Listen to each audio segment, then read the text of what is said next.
nag-iiba sa ating kalikasan.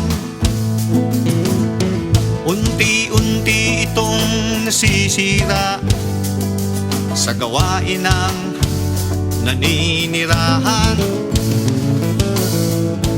Ang kalikasan, Diyos ang may gawa, walang pakundangan itong sinisira. Di ba't ito'y bigay ng may kapal na dapat nating pag-ingatan? Ating tahanan, huwag niyong sirain. Sumabay na kayo sa aming adhikain.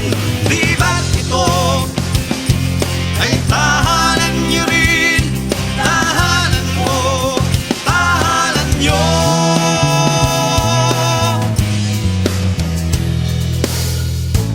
Ang mga nilalang na namumuhay sa gubat ngayon ay walang tahanan.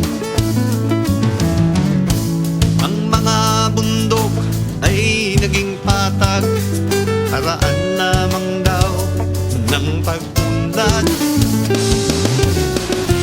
Ating tahanan, huwag niyong sirain. Sumabay na kayo sa aming adhikain. Di ba't ito ay tahanan niyo rin, tahanan ko, tahanan niyo.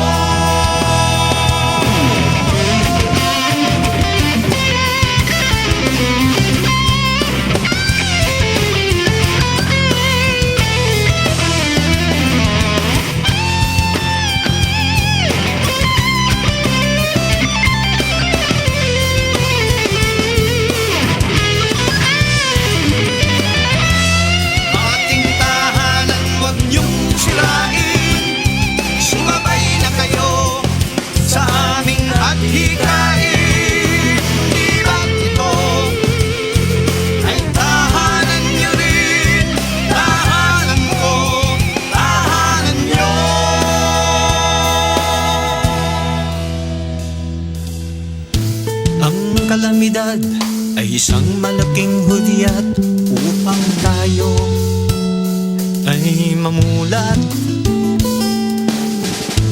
Pagbabagong umaalay sa darating pang henerasyon.